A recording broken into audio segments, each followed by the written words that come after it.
はい、それでは、前回ね、組み立てた液パイですね、キゾーストパイプの塗装ですね。で、まずサフェーサーです。っていうのはあちこちこう合わせ目消しでヤスリ入れてますよね。で、その余分な傷を消していくっていうことで黒サフをまず塗ります。薄め液で1対1ぐらいですね。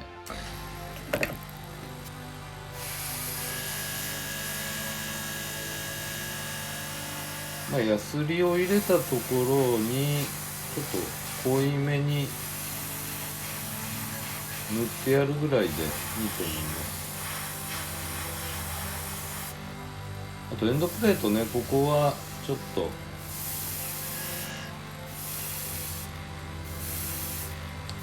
しっかりめに塗った方がいいんじゃないのかな。はい、じゃあ次はツヤあり黒ですね。これ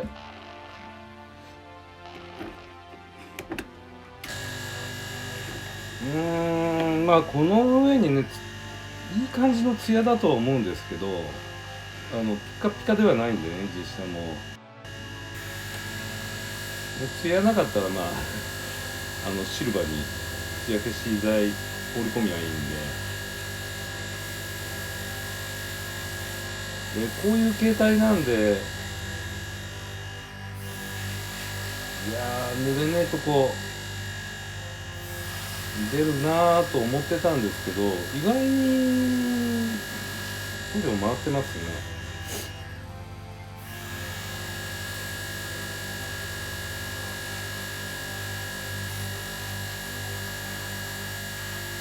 まんべんなく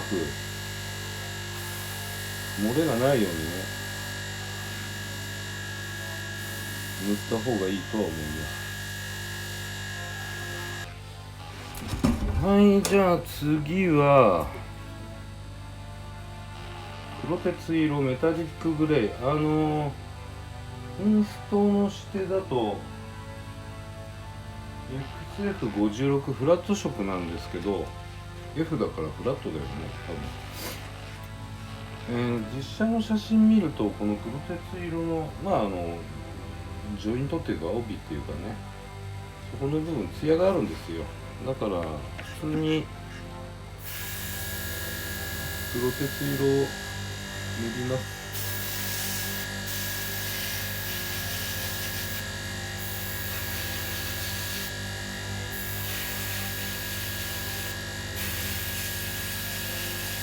黒に黒鉄色だから塗ってるか塗ってないか分かんない感じなんです。なんとなく見えますね。で、今黒鉄色塗ったところをまずマスキングですね。で、若干ねテープは貼りにくいんですけど、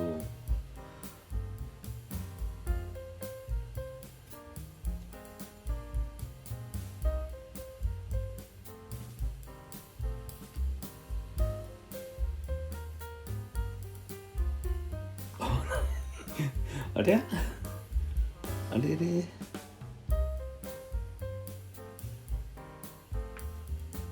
大丈夫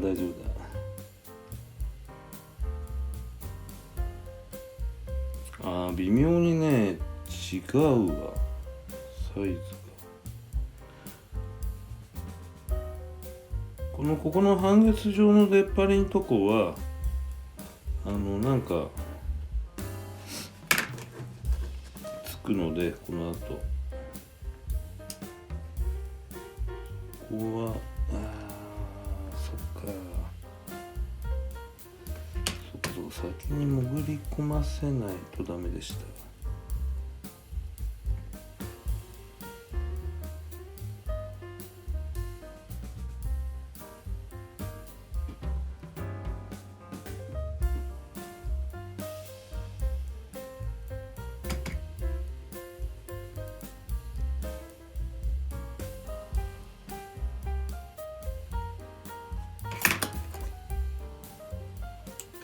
でね、今気がついたんですけど、すっかりこれ忘れてて、この中塗ってない、内側光が入れば多分内側見える。うわしまったな。ただ実際結構ねススはついてると思うんですよ。マフラーだから。マフラーっていうかエキゾーストだからいいんじゃないかな。で次に塗るのがこのエンジンのすぐ後の部分ですね。一番上の部分、これがライトガンメタルの指定なんで、エンジンの方で使ったシルバーと、メタリックグレー、黒鉄色、黒金色を、合わせた、自作のライトガンメタルを塗ってきます。はい、ライトガンメタルを塗ってきました。ちょっと黒っぽかったかな。こんなもんかな。で今このマスキングテープをまんま上にこう貼り付けて、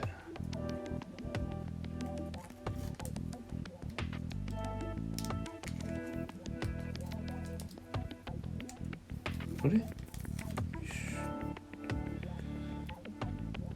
フックをね壊さないように、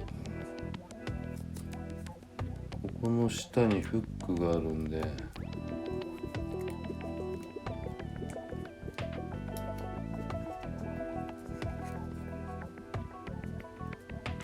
もしかしたら多少吹き込むかもしれない。もうちょっと詰めとくかな。なんか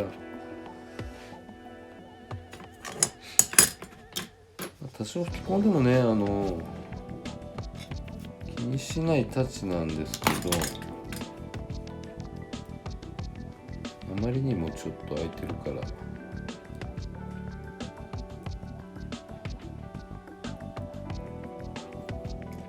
こんな三角形で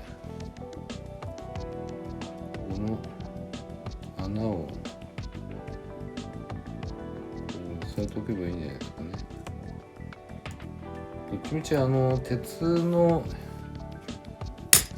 熱くなってるとこなんでね、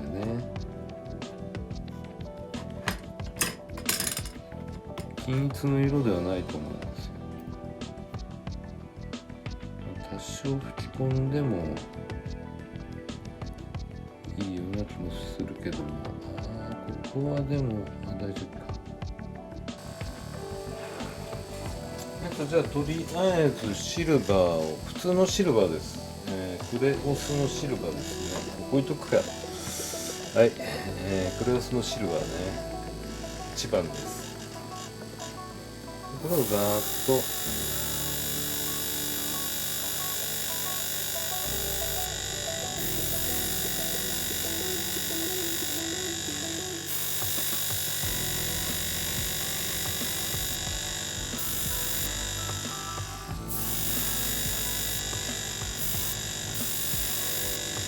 シルバーなんでね、あんまり圧はかけられないですから、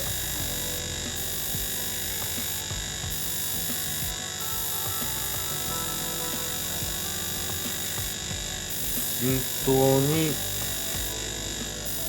ってきます。意外にね綺麗なんですよ。実写の写真見ると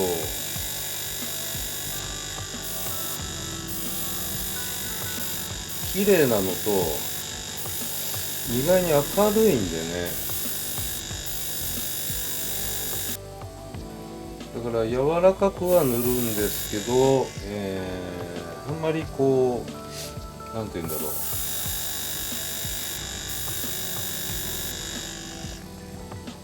暗くならないように仕上がりが。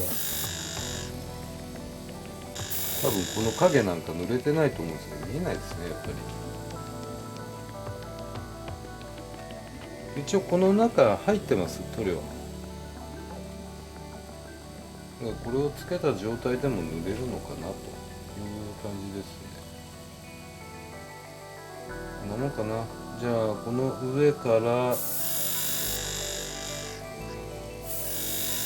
クリアブラウンですか。クリアブラウンはこれですね、クレオスのクレオス派なんでね、クレオスのクリアブラウン、なんか他のクリアに比べてなんだろう、さらっとしてるというか、ドロッとしてないというか、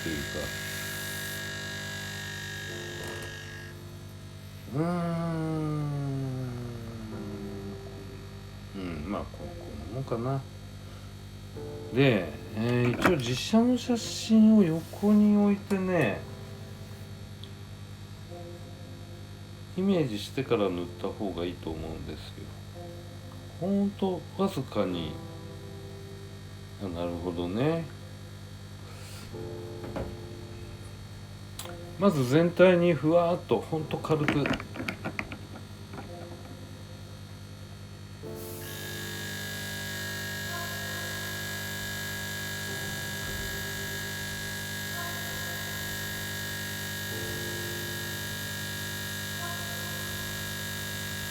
多少のムラは気にしないぐらいの軽さ。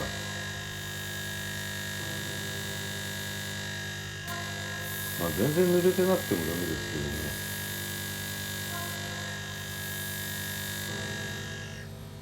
いいんじゃないですか。こんなもんでいいや。それでですよ、ここにシンナーをドバッと入れます。まあ細吹きでねやんなきゃいけないところがあるんで、下手すれば0.2 使った方がいいのかもしれない。で、まずところどころ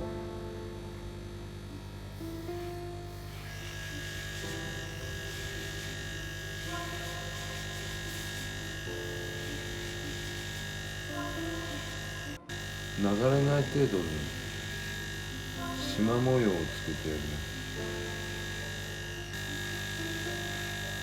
縞模様つかねえや。なんとなくついてる。で、写真見ながら後ろの溶接のとこですね。溶接のとこは基本的にでもテープ貼った方がいいかな。これはテープいらないなってとこもあるんで、テープいらないなってとこ入れてやるか。ここの後ろのこの辺の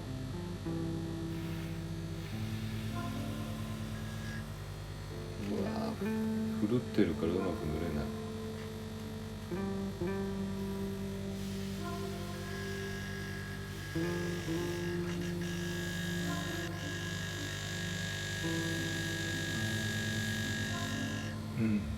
で、あとはテープというかな。溶接跡のところの養生はこんなもんですけど、前半分はねそんなに溶接跡の周り変色してないんですよ。やっぱこの部分ですね。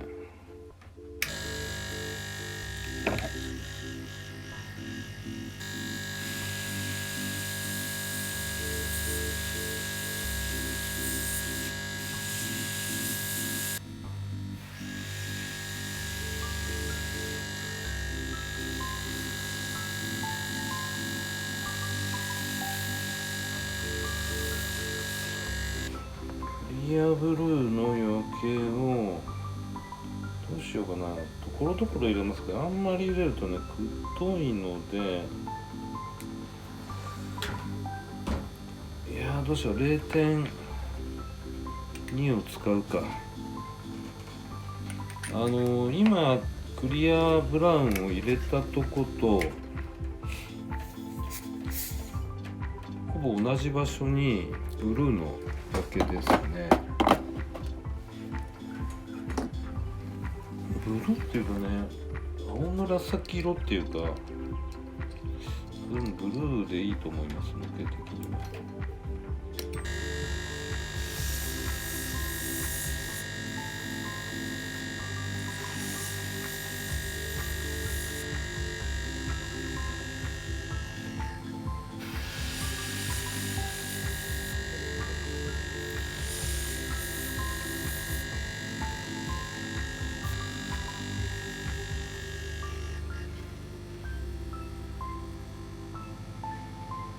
ちょっとうまくないな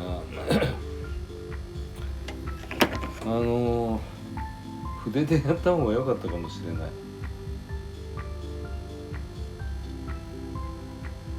ブルーがちょっと広がったのかなこれ。あ、でもこんなもんか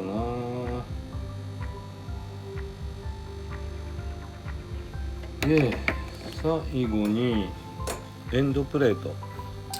ここが結構ねすすけてるんですよ。ど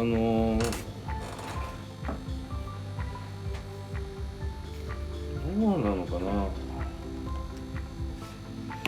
まあどんな車両でもその生産時に必ずエンジンはね回すはずですから、だからいわゆる下ろしたての新品の車両でもここはススがついてると思う。なのでちょっと赤っぽい艶消し黒、赤っぽい艶消し黒かあったかな。すす汚れですね。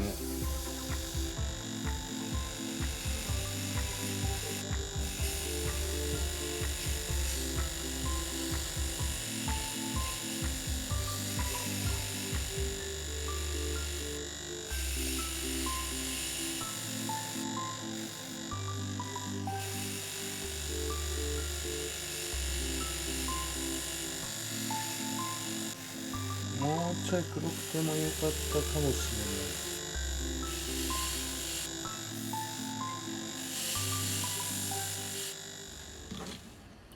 れない。はい、じゃあマスキングをね今剥がしてってるところですね。でまあこんな感じで溶接のところは細切りのマステを貼って、でそこに茶色とか青とかを塗ってたんですけど、ちょっと青がねイメージと違うんですよ。まあ塗装終わってるんでね、ピンセットの先でこう塗ったとこ傷つけないように爪楊枝でちょっと起こしてやって、でピンセットでこうつまんで、まあこんなもんかな、こんな感じですね。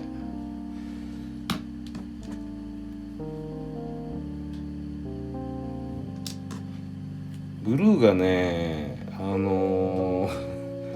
れエアブラシじゃ無理です。この後ちょっと違う方法、まあ筆でねクリアブルーを乗っけていけばいいでしょう。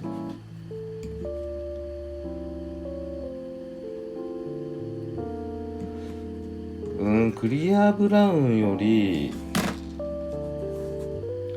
もしかしたらクリアオレンジの方が良かったかもしれない。後でこの溶接の周りに溶接跡の周りに塗ったやつなんですけど、それも筆で入れちゃうか。ちょっとこれだとねイメージじゃないんでイメージと違うんですよ。はい、じゃあちょっとね加筆します。加筆、筆を加える。で使うのはエナメルのクリアブルーとクリアオレンジですね。でそれから筆がこれねあれです。筆によくあるキャップってあるじゃないですか。なんかペラペラの透明のね生きてるやつがこれなんですけどね、使ってるうちにだんだん割れてきちゃうんです。こういうとこからもうこれも割れてきてるんです。でこれはストローです。ストローで口径合わせるためにここにテープを巻いてある生活の知恵です。でまずどっちからいくかな。2色なんで多分エナメルのねシンナーでこかしていくんですけど、ぼかすっていうかちょっとやってみないと分かんないです。隣り合ってるんで色がこんなに違う色をやったことがないですしね。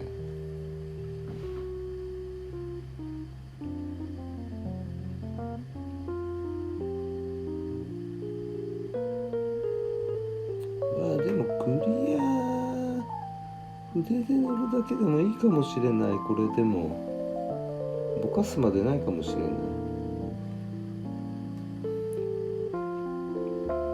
加筆のところどころでいいと思うんで、写真見てもね一本の線つながってるわけではないですから、シンナーでねちょっと濃さを調整してやって、これねメッシュのとこんな感じですね。巣っぽいっしょ。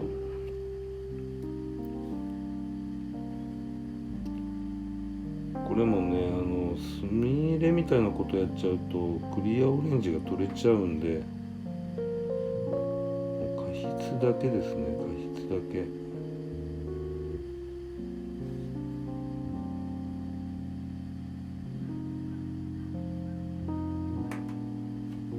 よし OK。 これで液パイの塗装は終了です。じゃあスプリングを10個あと9個作るか。結構ね曲がらないんですよね、なかなか。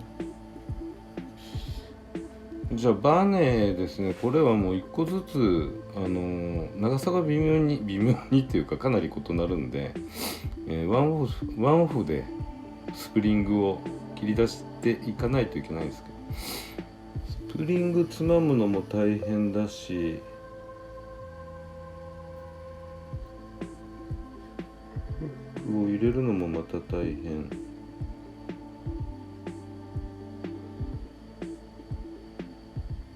もうちょい広げた方がいいのかな。この間入ったんだよね。でも入ったか入ってないか。いや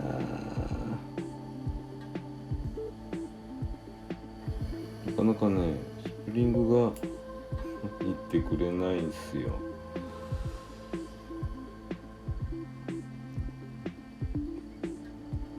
これフックの向きだな。こっち向きだからこ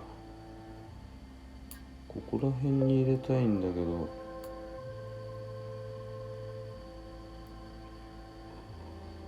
入った。この黒をあと10個で、スプリングウェーブの1ミリだったかな。これは直径が1ミリですね。でそのスプリングの扱いなんですけどね、こんなちっちゃなスプリングなんで、要はその引っ掛けるところをねうまく作んなきゃいけないんですけど、で最初の巻きのところにニッパーの刃を入れちゃって、ここでは入れるだけね。入れちゃってと簡単に言うけども、そのとこ狙って入るのかなって感じです。今入りました。1本だけ持ち上げて、2本いったかな。2本いったら別にそれでいいんですよ。切っちゃえばいいんで、とりあえず起こします。で爪でね押さえといて、多分ねピンセットとかで押さえ効かないと思うんですよね。でうまいこと起こしていくんですよ。90度近くまで。別に90度まで持ってかなくていいんですけどね。もしかしたらちょっと崩れるかもしれないんですけど、バネは。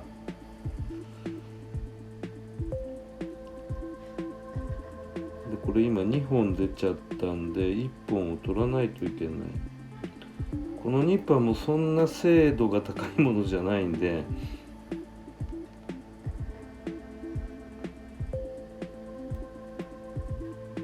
うまく切れないですよ。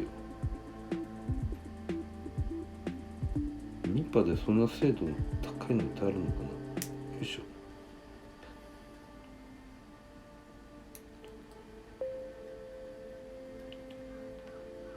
ょ。これでフックできましたよね。で反対側もう基本的には同じです。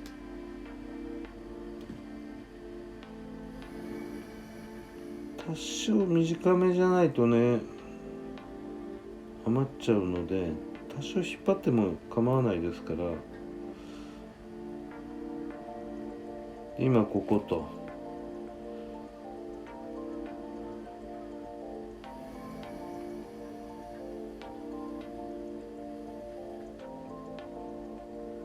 よいしょ。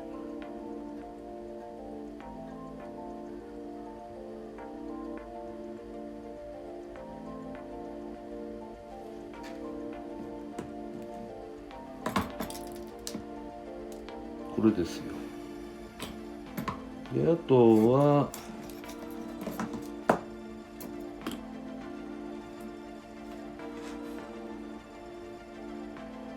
こういうとこ置いてピンセットで伸ばしていけばなんとかフックは作れます。フックっていうか引っ掛けるとかね、なんて言うんだろう、この先端の部分は何らかの呼び名はあると思うんですけどね、専門用語で。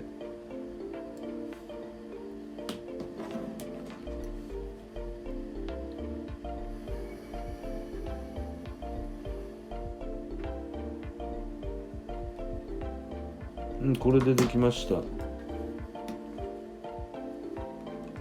できれば引っ掛けるとこの開口してるところが同じ方向が楽ですね。これちょっと長すぎたかな。抜けるかな、大丈夫か。こんな感じです。後ろはね、ここ3本終わりました。裏にはないですから。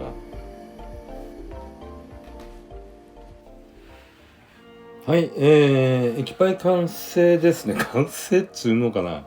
液パイの作業は終了です。こんな感じですね。暗いかなちょっと。このエンドプレートですね。こうやってススを乗っけてみればボテガテ感もほとんど分かんなくなって、キットのパーツに近い R ができてるんじゃないのかなと思いますね。ただ、このエッチングのパーツは何て言うんだろう、本当ど真ん中にドンと置いた方がいいと思います。周りがちょっと大きいと思うんですよね、この液パイ本体より。なので上がちょっと前に前方方向にずれちゃったんで、ここに段差がちょっとできちゃいました。どのみち段差はできるんですけどね、もうちょっと後ろに、ほんのわずか後ろにやっていればもうちょっと目立たなかったと思います。下はねいい位置についたんですけど、あまり極端に焼けてる液パイではないんで、若干その例の青っぽい焼けですか、これが薄めにはなっちゃったんですけど、これはあえて当然その青を濃くすることはできますけどね、ソリッドカラー混ぜていけばいいんで。ただ全体的なバランスっていうのもあるんで、こんなもんなのかなという感じが僕の中ではしてます。あとスプリングはね苦労しました。これどうかすると落ちるかもしれない。やっぱりねある程度テンションかかってないとスプリング落ちますね。だからこう引っ張って引っ掛けなきゃいけないんで、どうかするとスプリングがピョーンと飛んでっちゃうと多分床にいくつか落ちてると思います。で O2 センサーだと思うんですけど、ちょっとこれ車体にくっつけてみようか。接着はまだしないですけど、こ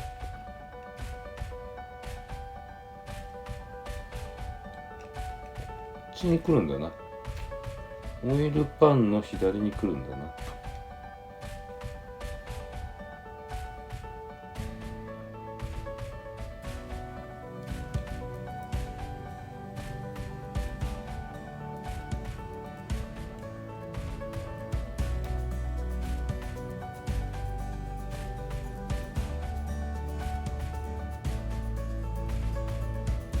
ぴったりですね。こんな感じです。だから O2 センサーここに置くことによってまた密度感上がりますよね。ここの空間がなくなっちゃいますから。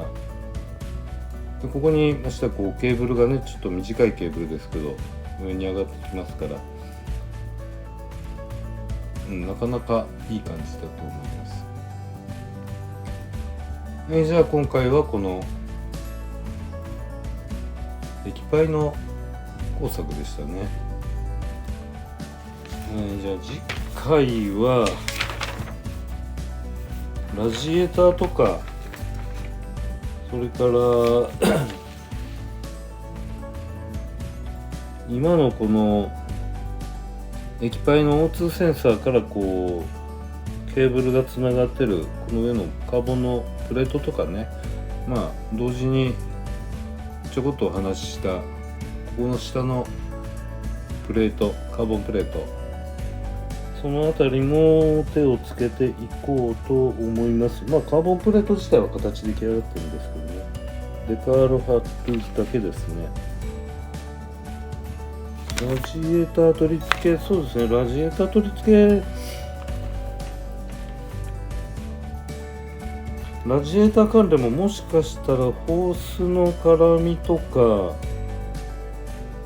なんかあるかもしれないんで、